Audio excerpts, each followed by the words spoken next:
I mean, at the end of the day, we sometimes we look at the numbers and we're saying, okay, we need to increase the ROI day 7, we need to increase the retention day 30, and we look at the numbers and we treat them like numbers. But at the end of the day, there are people that download your game, like me, like you, uh, all over the world. And at the end of the day, it's the game experience, it's the first time user experience, is the How do you get your first million users? Hello and welcome to Growth Masterminds. My name is John Katsir. I'm starting a new series, as you might know, in Growth Masterminds. It's about the cold start, your first apps, your first users. It's about failing, it's about iterating, it's about learning, it's about growing, figuring it out, and starting to scale. Our guest today is someone who's been there and done that. He's been the marketing lead at Wivo, head of growth at Huuuge Games, now VP of marketing at Braingames, who make Word Farm Adventure. It's a fast growing game that is a mashup of word puzzles and a world building farm sim. Welcome, Itay. hey, John, it's great being here.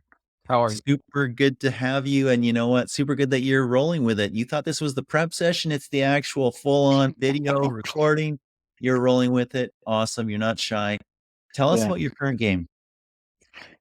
Oh, okay. So, Word Farm Adventure is a word casual puzzle game. It's basically has an amazing story about you as a player trying to save the animals from the evil Uncle Jack, save the farm, renovate it, and then progress to many other amazing locations that we have in the game. While you're solving crossword puzzles, challenging your brain, and enjoying a good word game. Awesome. Mashups are such a thing right now. Hey, I mean, taking elements of like world building, taking elements of word puzzles, and now Sims and everything. It's interesting how that's such a thing right now. It is. It is. It started like a few years ago. I think that it calls like the escapes part of the game, where you have the core game. In our case, it's where you solve word puzzles, and again challenging your brain and spend some time trying to get better at it. But then you earn some shovels, some stars in other games, and you go and you there's another story to the game where you renovate stuff, where you building villas, mall, county fair. That's super amazing because it gives, uh, two dimension to the game. And Mhm. one of it is for the people who like to, again, challenge their brain and solve puzzles. And the other part is more like design part, artistic side of the game, I would say. So it's a great combination for players that love to play in both, uh, I think, in both areas. Yeah, yeah, and it's got the quick hits of fun. It's also got the building, the long-term build, which is a kind of neat combination that we see in other places as well. Now you're starting to scale right now. Walk us through the journey. It hasn't been easy. No, it wasn't really easy. I'd say that we failed a lot.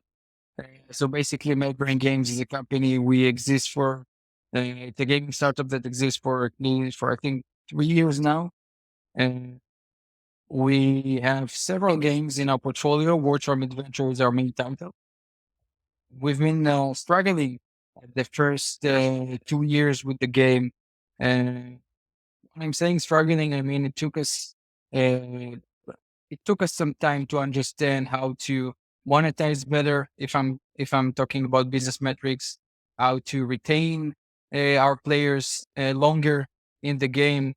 A lot of iterations on the product itself, a lot of iterations on the marketing strategy, until we reach to a point where we have, I'd say, a solid marketing strategy together with the solid product, and we're now able to run this machine on a higher scale. Hmm. Um, and I think it's good that it took us a while to get there, uh, because we really built it not from it wasn't like an easy success story. It's still not. I mean, we have a lot to go. We have a lot of work to do, but I think it's good that it took us a while and we did some we did many iterations again on the product side, on the marketing side, uh, in order to really understand the value and the quality of our product, alongside some sophisticated and innovating marketing strategies. And now I think that we are in a very good position, and we feel very comfortable with scaling our marketing budgets. And yeah, we're doing it at the moment. What was one of the core times when you had to iterate, when you learned something, when something wasn't working and you had to switch and then you fixed it? So I think that the one of the main challenges today, not only for Warframe Adventure, but for gaming companies and game developers in general, is retaining users in the game. It means that today, with today's competition, and you have competition like you never had before, the amount of games is just growing. Marketing budgets are increasing significantly. It means that there are more games that are competing for the same amount of players. With that said, we had to understand what value we can give to our players to keep them in the game longer. Uh, but at the same time, we also had to understand how we can monetize faster. Mhm, Again, talking about business metrics, which sometimes those two things are not going smoothly together. mhm. Because especially for Warframe Adventure, which is an ad-based game, so monetize faster, monetize better means putting more ads in the game. Yes, So exactly. obviously, yeah, that's super annoying for players. Some players are okay with that, some not, and obviously that's a big challenge for us. How can we still keep the game experience uh, good and solid for the players and not make them churn so fast? Mhm.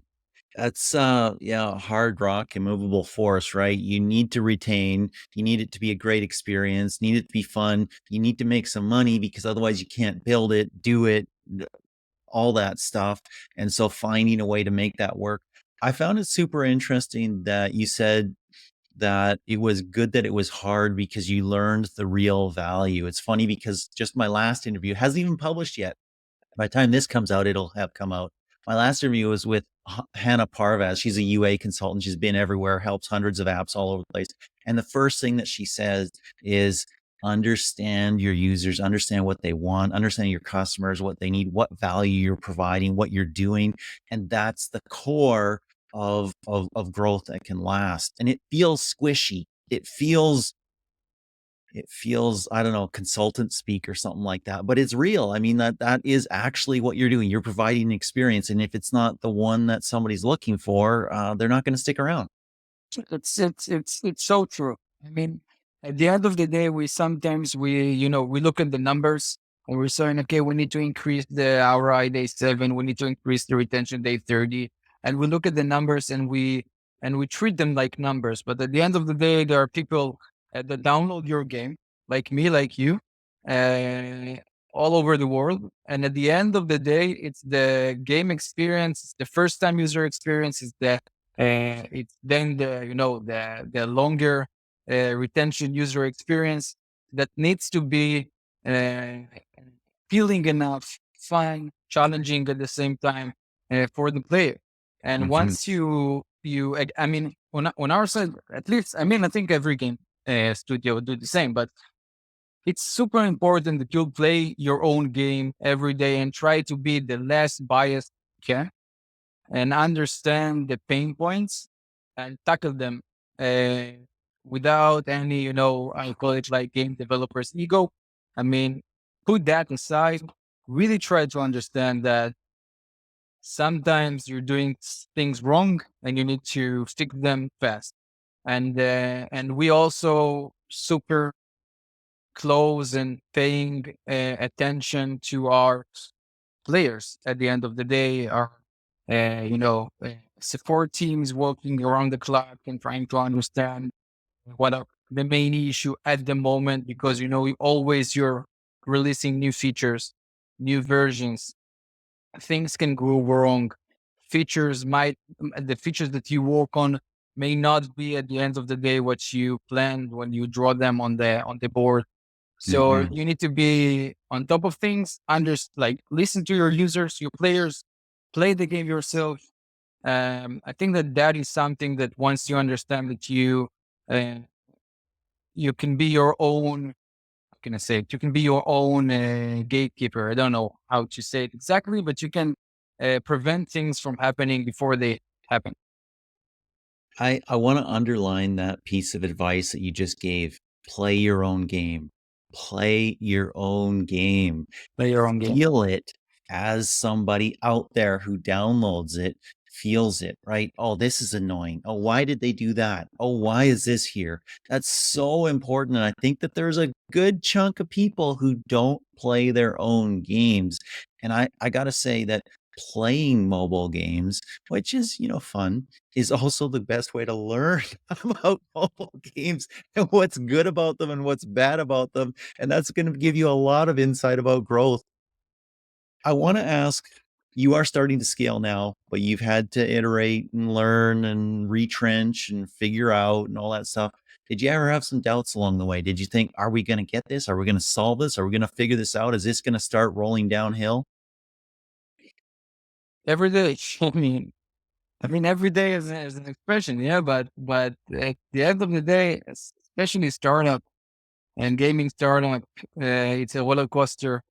I mean, we started before COVID. A bit before COVID, and COVID was amazing for the gaming industry. Unfortunately for the world, it wasn't. But for the gaming industry, it was good. So many companies were founded at COVID. Basically, many gaming companies, many investors, a lot of investor capital has been invested in the gaming industry. It means more games. It means more marketing budget. And at the end of the day, again, I'm going back to competition with so many games. After COVID has ended, we took a hit because Mhm. people went back to reality, and gaming in general went down. The usage and revenue and everything. There are so many articles and reports about that.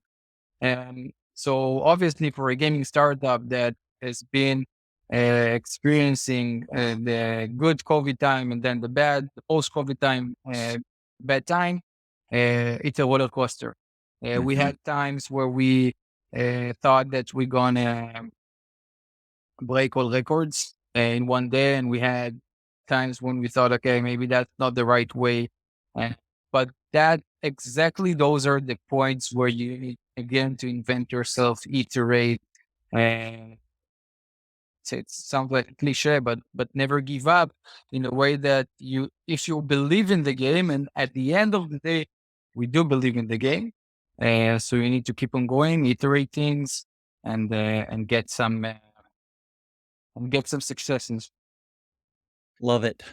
So in those successes, and it's nice to see you have had those days where, wow, where it's going straight up. The graph and the chart is looking amazing. That's incredible. And of course, you're going to have those days where, what the heck is happening here?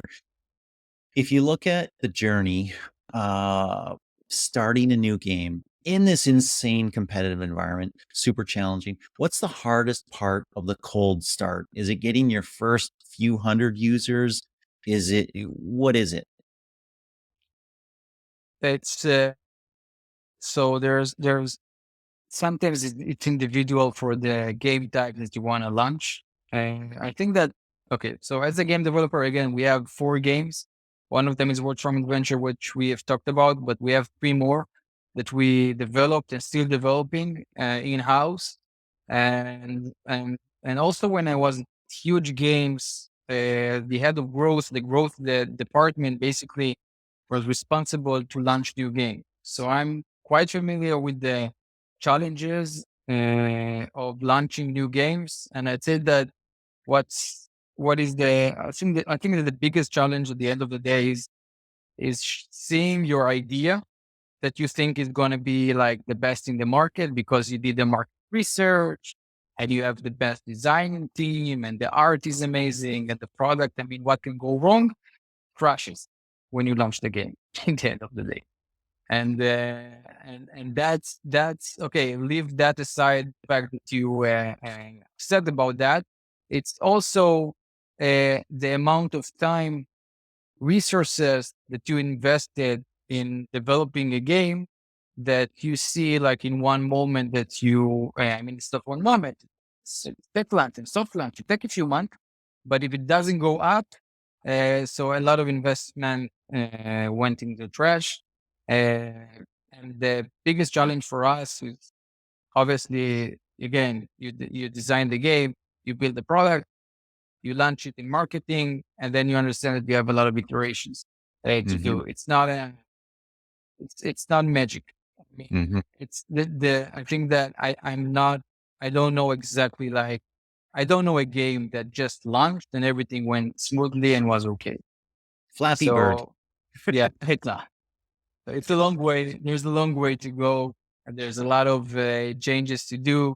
Uh, and I mean, from the moment that you launch the game till is ready to go to global launch, it could be 2, 3, 4 months if you're lucky, up to 1, 2 years. Yeah, it's a long way.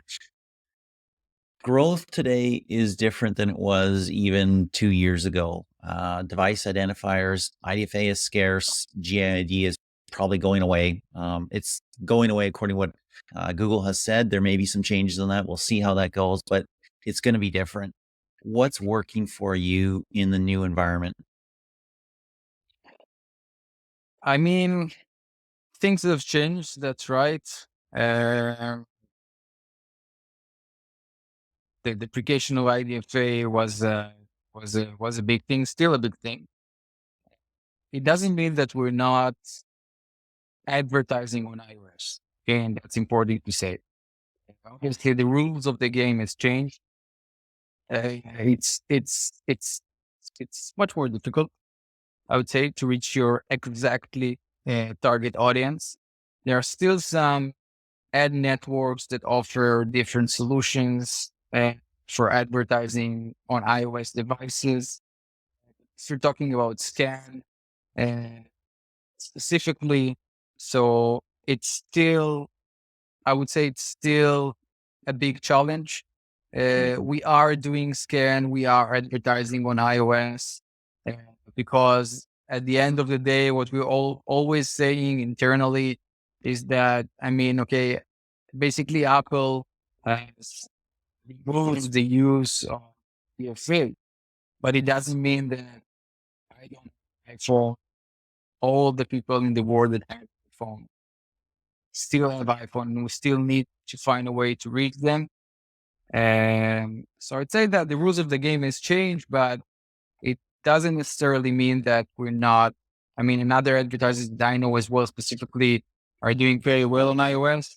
You just need to try. You need to test your schemas.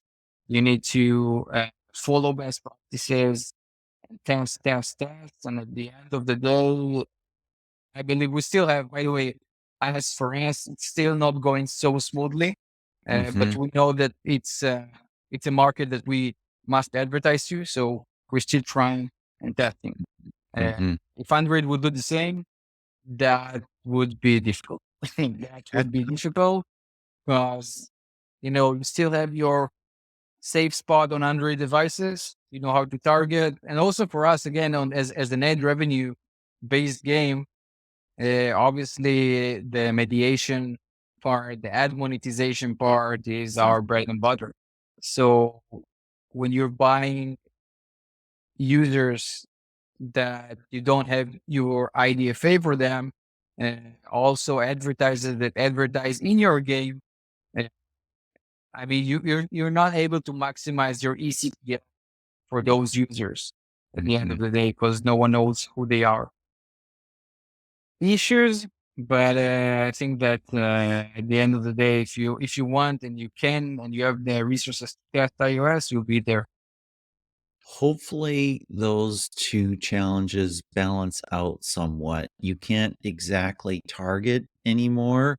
So, hopefully, the price is going down a little bit. Although, when you get somebody in and they're seeing ads, the people who are buying those ads can't exactly target either. So, their bid is going down a little. Hopefully, that cancels out somewhat. Hopefully.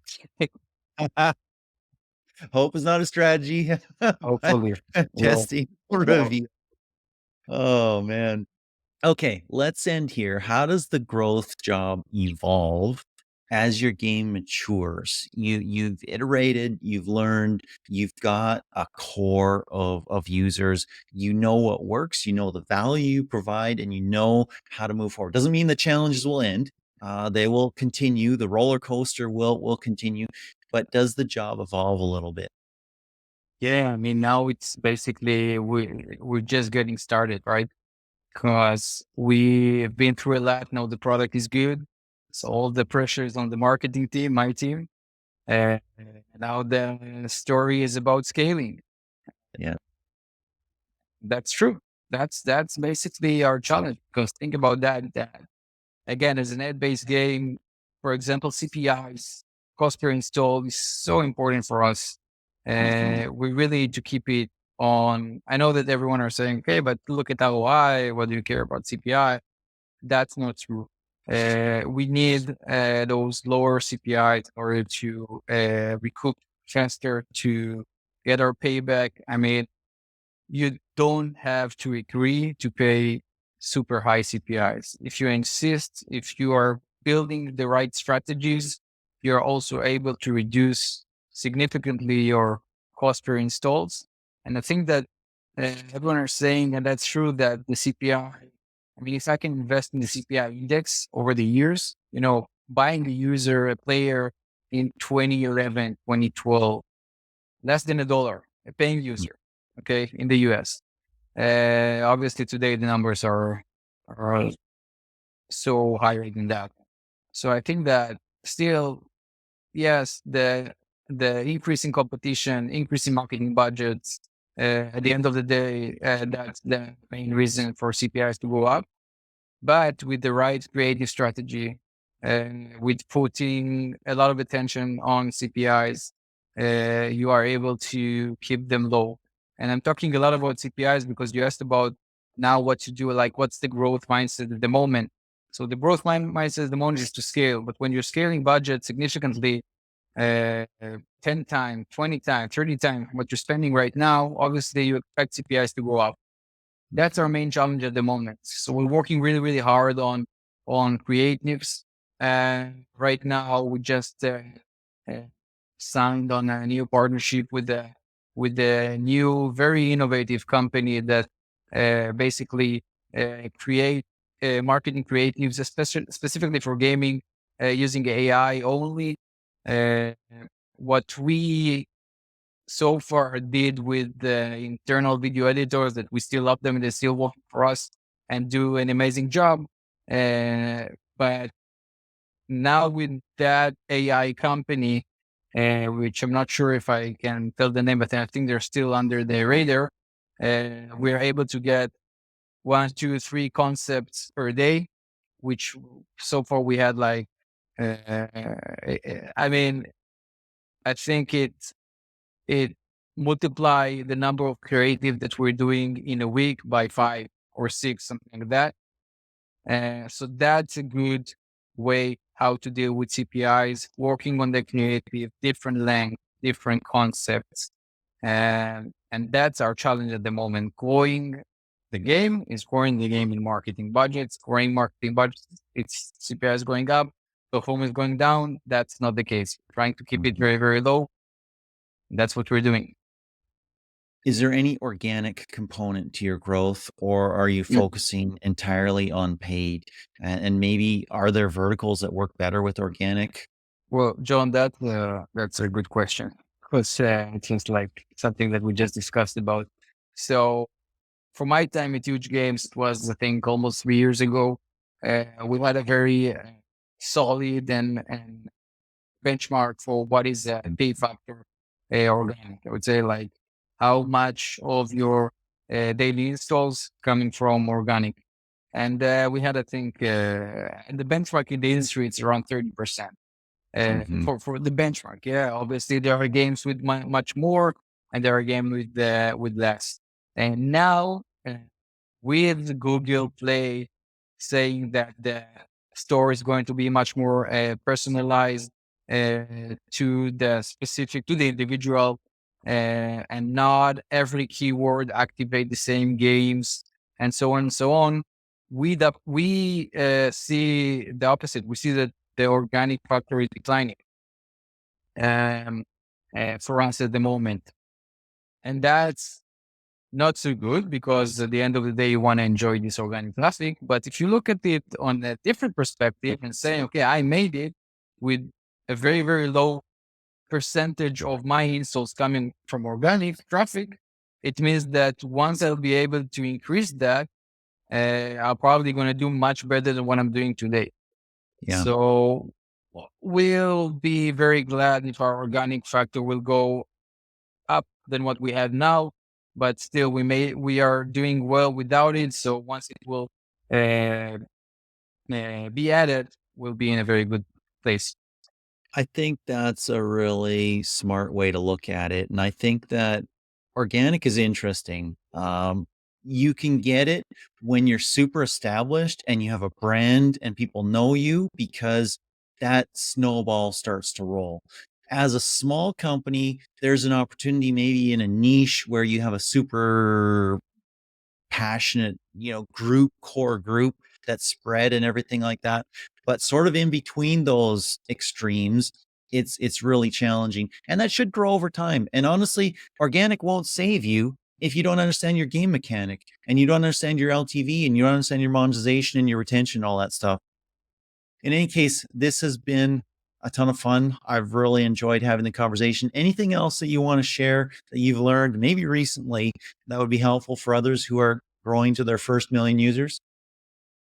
Um, just again, play your game, iterate, try things, and if you believe in it, then I believe that that's the secret sauce for success. We have a long way to go. We still need to grow our game. It's still a big challenge at the moment. Uh, but yeah, it was super fun. Thank you for having me, John. Thank you so much.